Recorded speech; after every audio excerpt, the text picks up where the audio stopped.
नाज़रीन, मुंसिफ टीवी में आपका इस्तकबाल है। आप देख रहे हैं मुंसिफ न्यूज़। शुरुआत करेंगे हेडलाइंस के साथ। सुर्खियों को पेश करने में ताउन किया है डॉक्टर ऑर्थो ऑयल के साथ साथ डॉक्टर ऑर्थो कैप्सूल्स साथ लेना ना भूलें। अरावली पहाड़ी सिलसिले से जुड़ा तनाजा एक बार फिर सुप्रीम कोर्ट पहुंचा। आज है मामले में अहम सुनवाई।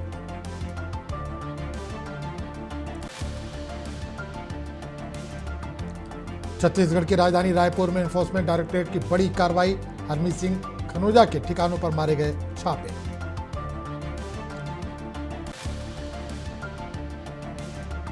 तमिलनाडु के थेनी जिला के बोधी असेंबली हल्के में एक ही पते पर 93 वोटरों के इंदराज का मामला सामने आया है। इस इंकशाफ के बाद इंतखाबी शफाफियत पर सवाल उठने लगे। कर्नाटक के विजयपुरा में वाक़ कृष्णा होटल में लगी भयानक आग, 2 अफराद जख्मी, आग पर पाया गया काबू।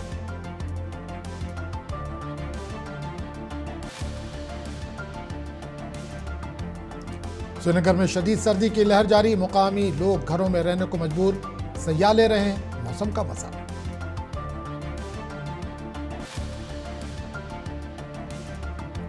जबलपुर में मंशियात के खिलाफ बेदारी पैदा करने के मकसद से अल्ट्रा मैराथन रन का इनेकाद, रियासती वजीर प्रहलाद सिंह पटेल ने की शिरकत।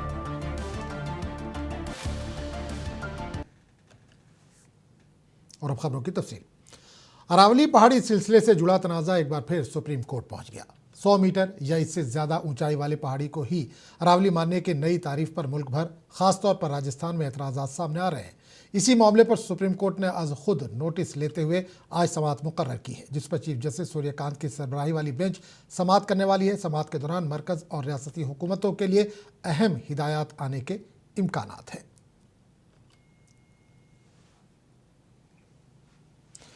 अरावली पहाड़ी के सिलसिले की नई तारीफ के बाद तनाज़ा मजीद शिद्दत इख्तियार कर गया है। एक तरफ माहौलियाती माहिरीन और समाजी तंजीमें इस फैसले को कुदरती विरसे के लिए ख़तरा करार दे रही हैं, तो दूसरी जानिब हुकूमत और कानकनी से वाबस्ता हल्के इसे रोज़गार से जोड़ रहे हैं। सियासी बयानबाजी, इल्ज़ामात और जवाबी इल्ज़ामात के दरमियान अरावली का मुस्तकबिल एक बार फिर सवालिया निशान बन गया है। पेश है खास रिपोर्ट। अरावली सिलसिला जो गुजरात से राजस्थान और हरियाणा और बैरूनी दिल्ली तक फैला हुआ है, दुनिया के कदीम तरीन पहाड़ी सिलसिलों में से एक है। इन पहाड़ियों में से तकरीबन 80% राजस्थान में वाक़ हैं। माहिरीन का कहना है कि ये पहाड़ियाँ कई तरीक़ों से माहौलियाती लिहाज से अहम हैं। ये रेगिस्तान को मशरिक़ की तरफ फैलने से रोकती हैं। ये ज़मीनें पानी को रिचार्ज करने में मदद करती हैं। वो जंगली हयात की राहदारियों को महफूज रखती हैं और हयातियाती तनू से मालामाल हैं। ये पहाड़ियाँ मगरबी हिंदुस्तान में आबो हवा को मुनज़्ज़म करने में भी मदद करती हैं। ताहम कुछ इलाकों में ज़रूरियात से ज़्यादा कानकुनी ने मुबैना तौर पर इन पहाड़ियों को काफ़ी नुकसान पहुँचाया। राजस्थान के भरतपुर ज़िला का ये गांव इसकी मिसाल है। माहौलियाती कारकुनों का इल्ज़ाम है कि ज़रूरत से ज़्यादा कानकुनी ने माहौलियात को मुकम्मल तौर पर तबाह कर दिया है, जिसकी वजह से यहाँ खुश्क साली आम हो गई है।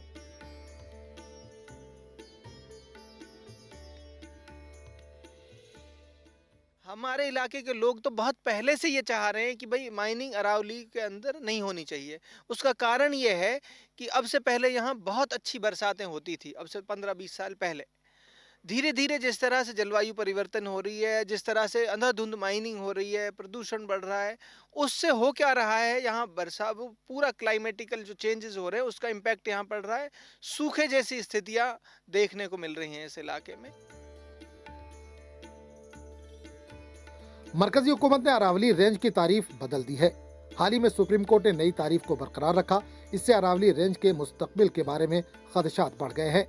नई तारीफ के मुताबिक अरावली पहाड़ियाँ एक ज़मीनी शक्ल है जिसकी ऊंचाई आसपास के इलाकों से कम 100 मीटर ज़्यादा है, और अरावली रेंज 2 या ज़्यादा पहाड़ियों का एक ग्रुप है जो कम 500 मीटर के फासले पर है।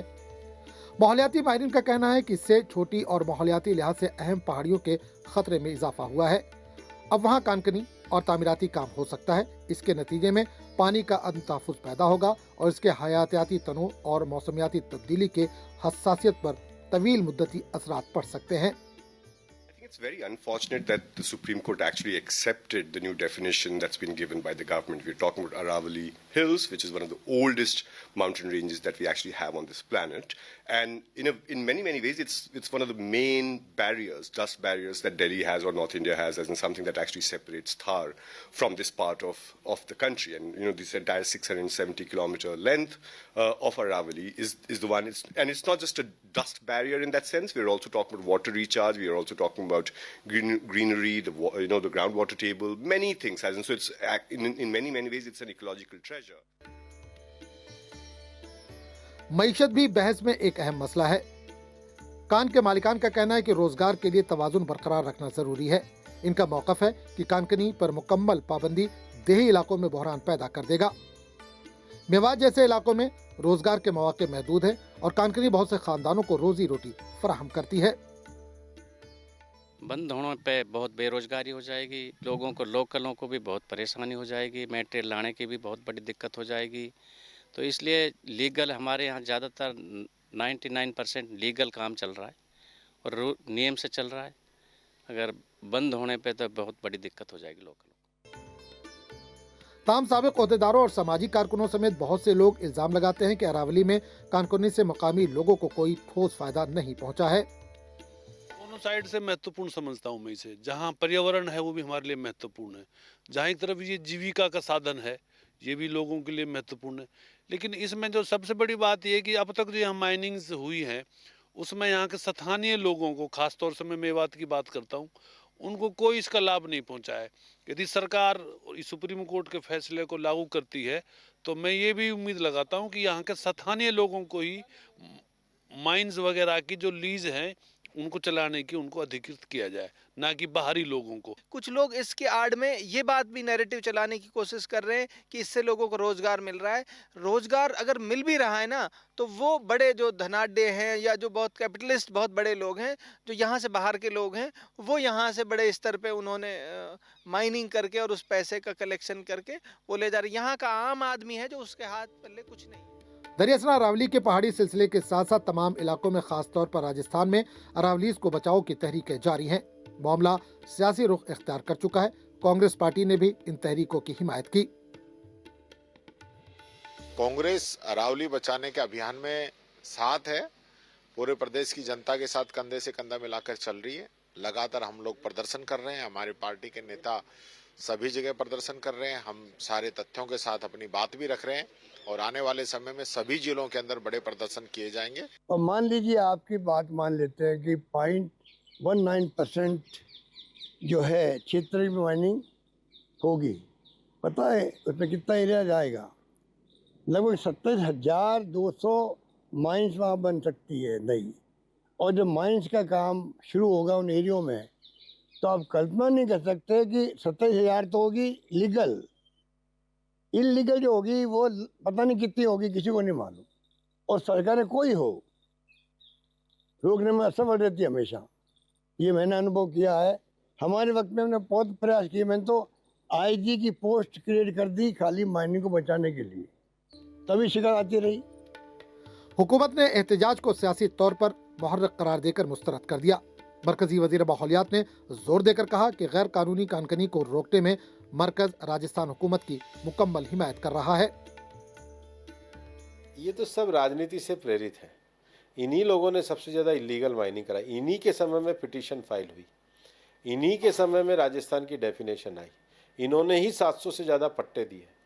हम तो बचाने में और इलीगल माइनिंग को पूरी तरीके से रोकने में लगे हैं और राजस्थान की सरकार पूरी तरीके से लगी हुई है। भूपेंद्र यादव ने यह भी कहा कि सूरत हाल को गलत तरीके से पेश किया जा रहा है और बहरान को बढ़ा चढ़ाकर पेश किया जा रहा है। दिल्ली में एनसीआर रीजन में माइनिंग ना अलाउ है, ना अलाउ हो रही है। इलीगल माइनिंग को प्रोहिबिट किया गया है और पहली बार अरावली में आगे भी अगर सस्टेनेबल माइनिंग हो तो उसके लिए प्रॉपर मैप तैयार कराने की बात करिए इको सेंसिटिव जोन के हिसाब से। बढ़ते हुए तनाज़े के दरमियान मरकजी हुकूमत ने बुध को तमाम रियासतों को हिदायत दी कि अरावली इलाके में कानकनी के लिए नए लीज देना बंद कर दें। माहौलियात और जंगलात की वजारत ने Indian council of forestry research and education को हिदायत दी है कि वो पूरे अरावली खित्ते की सूरत हाल का जायजा ले। इसने उन इलाकों की निशानदही करने की भी हिदायत दी जहां मरकजी हुकूमत पहले ही कानकनी पर पाबंदी लगा चुकी है। अरावली का मामला गर्म हो गया है। कांग्रेस पार्टी ने मरकजी हुकूमत के इस इक़दाम को नुकसान को कम करने की झूठी कोशिश करार दिया, जिससे कोई भी बेवकूफ़ नहीं बन सकता। फिलहाल अरावली सिलसिलों का मुस्तकबिल मादूम है। दावे और जवाबी दावे, इल्जामात और जवाबी इल्जामात बढ़ रहे हैं। अरावली पहाड़ियों की सुप्रीम कोर्ट की मंजूर शुदा तारीफ पर जारी तनाज़े के दरमियान अदालत ने इस मामले का आज खुद नोटिस लिया। इस मामले की समाअत सुप्रीम कोर्ट में होने वाली है। ब्यूरो रिपोर्ट, मुंसिफ टीवी। छत्तीसगढ़ की राजधानी रायपुर में एनफोर्समेंट डायरेक्टरेट ने बड़ी कार्रवाई करते हुए हरमीत सिंह खनोजा के ठिकानों पर छापा मारा। ये कार्रवाई भारतमाला मंसूबे के तहत रायपुर विशाखापट्टनम इकोनॉमिक कॉरिडोर से जुड़े मुबैना मामले में की गई है। ईडी की टीम दस्तावेजात और माली लेन देन की जांच कर रही है। तमिलनाडु के थेनी जिला के बोधी असेंबली हल्के में वोटर फहरिस्त के मसवदे के बाद एक ही पते पर 93 वोटरों के इंदराज का मामला सामने आया है। इस इंकशाफ के बाद इंतखाबी शफाफियत पर सवाल उठने लगे हैं, जबकि इलेक्शन हुक्काम की जानिब से मामले की जांच और तस्दीक की बात कही जा रही है। कर्नाटक के विजयपुरा में कृष्णा होटल में आग लगने का हादसा पेश आया, जिसमें 2 अफराद जख्मी हुए हैं। आग लगने के बाद इलाके में अफरा तफरी मच गई, जबकि फायर ब्रिगेड की टीमों ने मौके पर पहुंचकर आग पर काबू पाया। जख्मियों को इलाज के लिए अस्पताल मुंतकिल कर दिया है। आग लगने की वजूहात का इल्म नहीं हो सका।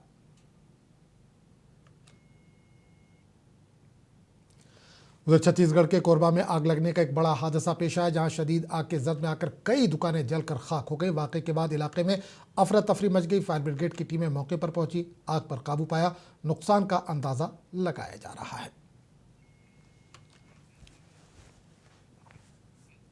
दिल्ली के अर्बन डेवलपमेंट वजीर आशीष सूद ने विकासपुरी में जारी सफाई कामों का मुआयना किया। इस दौरान इन्होंने मुतल्लिका अफसरान को हिदायत दी कि सफाई के निज़ाम को मज़ीद मौसर बनाया जाए और अवाम को साफ सुथरा माहौल फराहम करने में किसी किस्म की कोताही न बरती जाए। देखिए, दिल्ली सरकार का पूरी सरकार का फोकस दिल्ली को कूड़ा मुक्त करना, दिल्ली की जनता को स्वच्छ वातावरण देना है और स्वच्छता के नए पैमाने बनाने हेतु हम लोग सारे मंत्री, सारे विधायक नगर निगम के साथ मिलकर हम सफाई की व्यवस्था की जांच करते हैं। अब वो दिन चले गए जो नगर निगम को दोषी ठहराकर अपनी राजनीति चलाई जाती थी। अब अगर दिल्ली की सेवा करनी है और दिल्ली में परिवर्तन दिखाना है तो सबको मिलजुल कर काम करना पड़ेगा, जिसके लिए हम सब रोज सुबह निकलते हैं। नगर निगम को जहां साधनों की कमी है उसको पूरा करने का काम करते हैं और उसका समाधान करेंगे। देखिए, तमिलनाडु के चेट्टिनाड तहजीब अपनी शानदार फ़न तामीर और तारीख़ी विरसे के लिए जानी जाती है। शिवगंगा ज़िले के कराईकोडी के करीब वाक़ 100 साल पुरानी सनन हवेली इसी विरसे की जिंदा मिसाल है, जहां हाल ही में 100 साला तकरीब का इनेकाद किया गया। इस मौके पर मुल्क और बैरून मुल्क से आए मेहमानों ने न सिर्फ इस तारीख़ी इमारत की खूबसूरती को सराहा, बल्कि चेट्टिनाड सकाफ़त से अपने रिश्ते को भी ताज़ा किया। तमिलनाडु में चेट्टिनाड की सदियों पुरानी तारीखी इमारतों की फनकाराना खूबसूरती अब भी लोगों को हैरान कर देती है।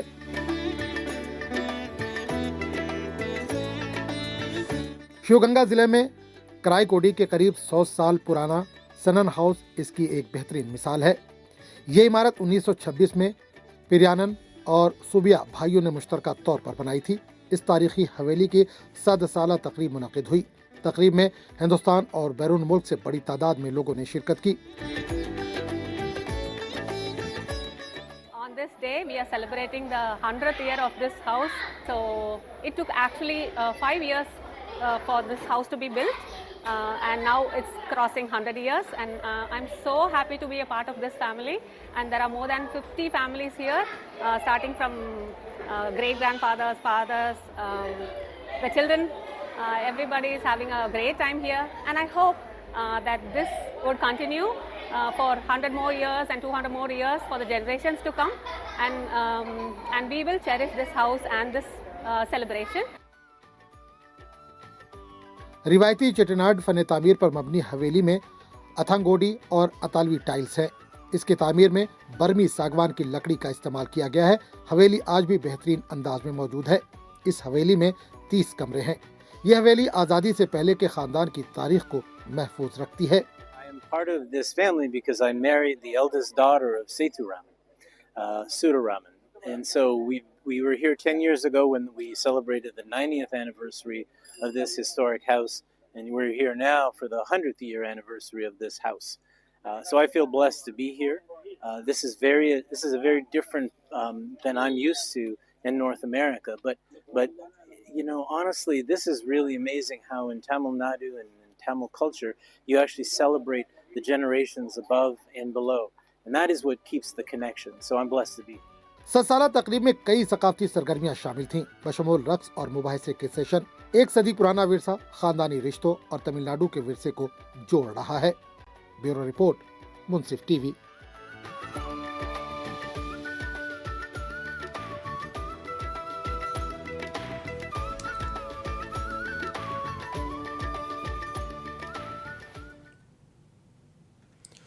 गुजरात के नाडियाखेड़ा में वेस्टर्न रेलवे ने ट्रेनों की हिफाजत को मजीद मजबूत बनाने के लिए बाजवा अहमदाबाद सेक्शन पर मुल्क में तैयार करदा जदीद काउच 4.0 ATP सिस्टम को कमीशन कर दिया। इस निज़ाम के जरिए ट्रेन हादसात को रोकने और सफ़र को ज़्यादा महफूज बनाने में मदद मिलेगी। इस मौके पर वडोदरा डिवीज़न के DRM राजू ने निज़ाम की हिफाजत पर रोशनी डाली। रेलवे में सुरक्षा के बढ़ोतरी के लिए इनफैक्ट ये क्वांटम लीप का जो प्रोजेक्ट माननीय प्रधानमंत्री ने माननीय रेल मंत्री जी को दिया था, उस पे एक इंडिजीनियस भारत में एक टेक्नोलॉजी विकसित की गई जो कवच है। ये रेलवे की सुरक्षा को बहुत ही बड़े अंतर से बढ़ाएगी। जो इस प्रणाली हम लगाई है, आज ये बड़ौदा से अहमदाबाद तक कमीशन होने वाली है। ये ट्रेन का पहला रन है। ये होने के बाद ये जो ट्रेन्स में एक स्पैड कहते हैं कि अगर ड्राइवर लाल सिग्नल पे पार करेगा तो ट्रेन अपने आप रुकेगी, ये हो जाएगा। ओवर स्पीडिंग नहीं हो पाएगी, जहाँ जिस स्पीड पे चलना है उसी स्पीड पे ट्रेन चलेगी। यही नहीं सिर्फ, बट दो ट्रेन एक दूसरे से टकराने का जो एक्सीडेंट्स पहले हुए वो पूरे एलिमिनेट हो जाएंगे। इसके साथ ही बाकी भी सुरक्षा के बहुत सारे जो पॉइंट्स हमारे होते हैं, टेक्निकल होते हैं, वो भी ये कवच प्रणाली कवर करेगी। तो ये आज पश्चिम रेलवे में पहला कवच 4.0 जो हाईएस्ट वर्जन है वो कमीशन होगा। ये सारे ट्रेनों में होगा, वंदे भारत में होगा, छोटे ट्रेनों में होगा। तो इससे ये पूरा सुरक्षा हो जाएगा। इसके साथ ही इसी साल जो है कवच मुंबई से लेके दिल्ली तक का कवच जो है इस साल कमीशन हो जाएगा। पश्चिम रेलवे का जो पोर्शन है नागदा तक, मुंबई से नागदा तक पूरी तरह से कवच से सुरक्षित होगी और यात्रियों की सुरक्षा में बहुत ही बड़े क्वांटम लीप जिसको कहते हैं अंग्रेजी में, बड़े संख्या में, बड़े मात्रा में सुरक्षा का हमारा रख रखाव, इससे बढ़ोतरी मिलेगा और हम सुरक्षा की गारंटी हम दे पाएंगे। रेलवे में तेलंगाना के साबिक वज़ीर-ए-आला और BRS के सरबराह के चंद्रशेखर राव ने सरमाई असेंबली इजलास में एक तवील अरसे के बाद मौजूदगी दर्ज कराई। इनकी इस हाज़िरी को सियासी तौर पर काफ़ी अहम माना जा रहा है, जिस पर ऐवान और सियासी हलकों की नज़रें मरकूज़ थी। मगर कहा जा रहा है कि KCR वहाँ पर पहुँचे और असेंबली में अटेंडेंस रजिस्टर पर हाज़िरी लगाकर वापस हो गए। कांग्रेस पार्टी के व्हिप आदित्य श्रीनिवास ने तेलंगाना असेंबली में KCR की मौजूदगी का फिलहाल खैर मकदम करते हुए BRS हुकूमत के 10 साला दौरे इक़्तिदार पर सवाल उठाए हैं।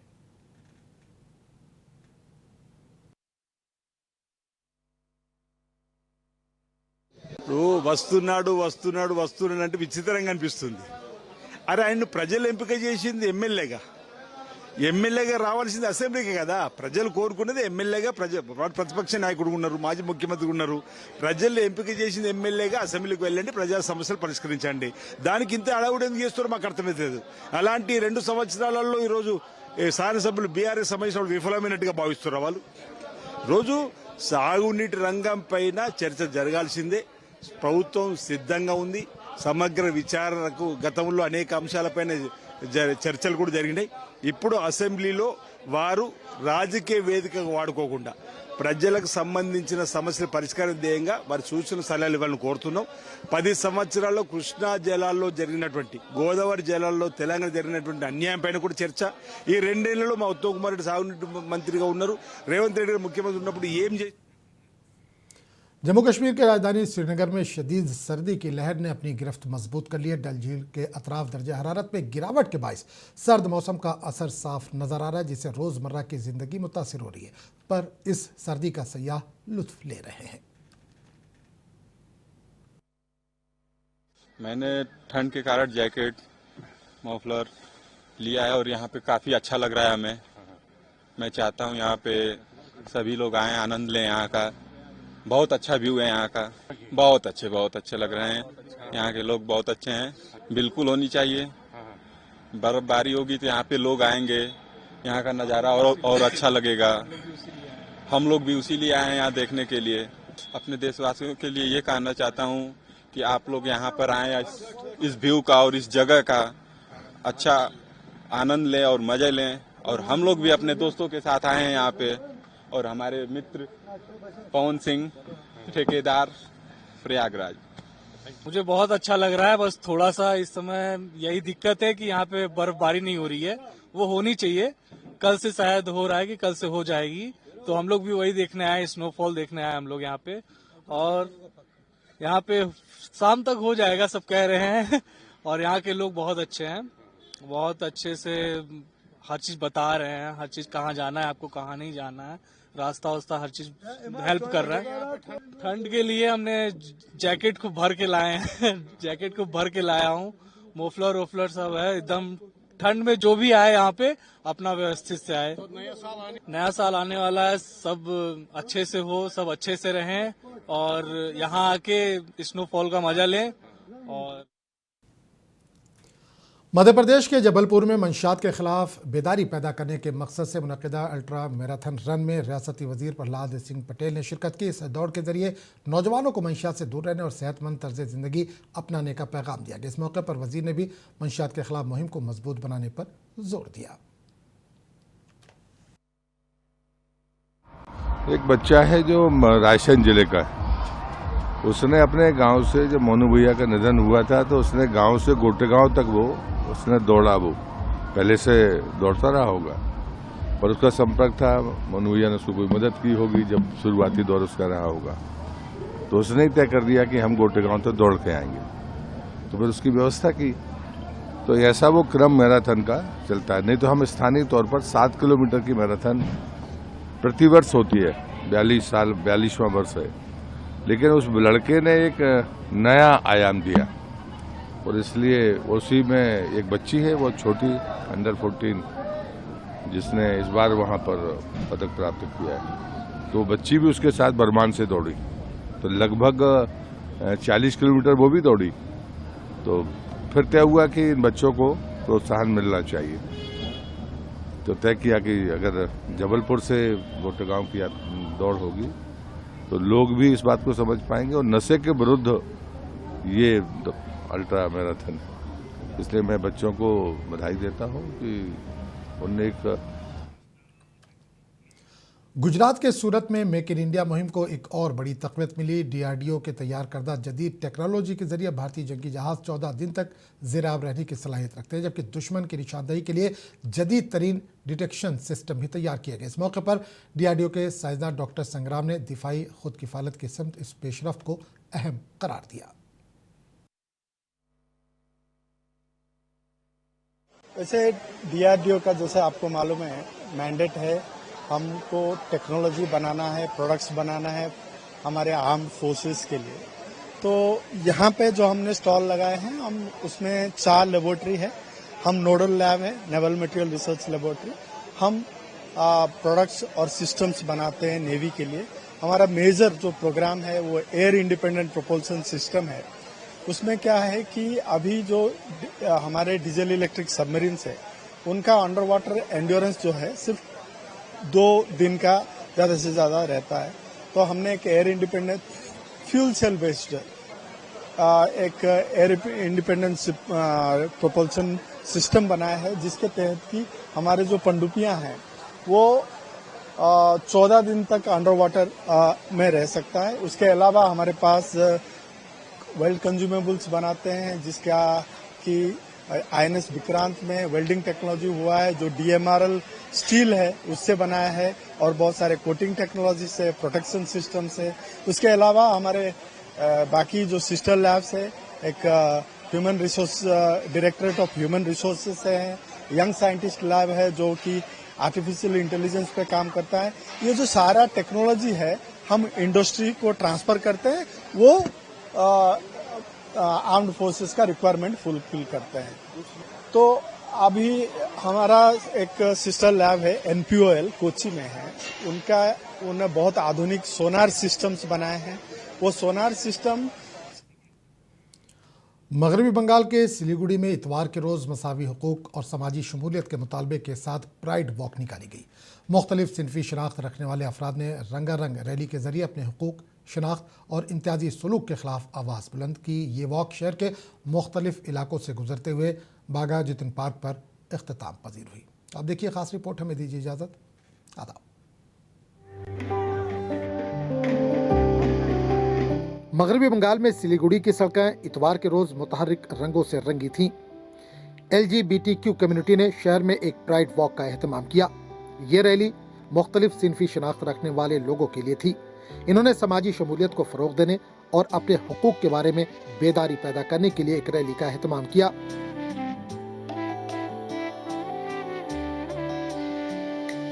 This is my first time attending a Pride Parade. What was the? We need to be accepted in our society. We are like, everyone is very close-minded around us. People judge us. People catcall us. People touch us inappropriately. These are things we grew up facing.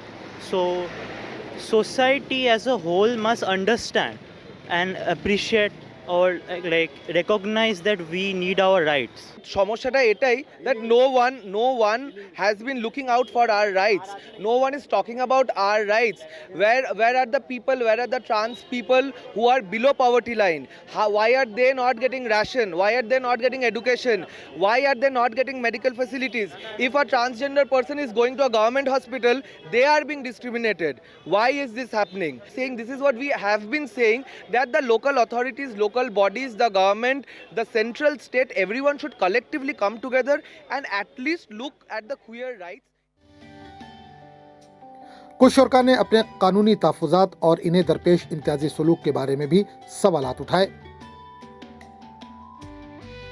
अभी जो transgender act transgender जो bill आया है उसमें बहुत सारा कॉन्फ्यूज़ हम लोग भी है, क्योंकि वो चेंजेस के लिए हम लोग लड़ाई कर रहे हैं। इसके लिए बहुत जगह में नेशनल स्टेट हर एक जगह से बहुत सारा कम्युनिटी बोल रहा है, बट अभी चेंजेस नहीं हो रहा है, क्योंकि ट्रांसजेंडर लोगों के लिए जो आइन अभी तक हुआ है उसका अभी तक कितना सारा इम्प्लीमेंट हुआ है अभी तक हम लोग भी कॉन्फ्यूज़ है। क्योंकि जो बोला है हम लोगों को, जो document changing, transgender identity card अभी भी आधार ऑफिस में जाने से उन लोग करंट के नहीं देता है। हर एक जगह में प्रॉब्लम होता है, स्कूल में, कॉलेज में, हर एक जगह में प्रॉब्लम हो रहा है। प्राइड वॉक सिलीगुड़ी के महात्मा गांधी जंक्शन से शुरू हुई और हिल कार्ट रोड से होते हुए बाघा जितिन पार्क पर खत्म हुई। ब्यूरो रिपोर्ट, मुंसिफ टीवी।